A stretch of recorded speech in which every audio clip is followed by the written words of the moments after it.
लग्नाचा तुझा मी हाय ग तुला नांदीन सोडणार नाही ग पती लग्नाचा तुझा मी हाय ग तुला नांदीन सोडणार नाही ग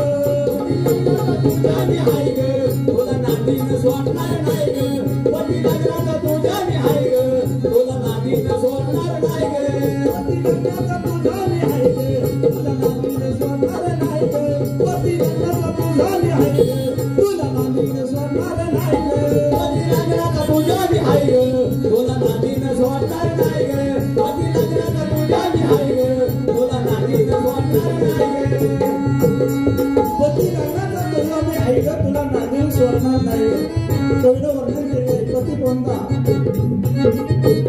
नवद्वार ही बंद कुंभकाचा लागला छंद लागला छंद कुंभकाचा लागला छंद नवद्वार ही बंद कुंभकाचा लागला छंद कुंभकाचा लागला छंद याच्या हळूहळू सोडून दे ग तुला नांदीन सोडणार नाही ग पती लग्नाचा तुझा मी हाय ग तुला नांदीन सोडणार नाही ग पती लग्नाचा तुझा मी हाय ग तुला नांदीन सोडणार नाही ग पती लग्नाचा तुझा मी हाय ग तुला नांदीन सोडणार नाही ग उदस्तानी लावून टाच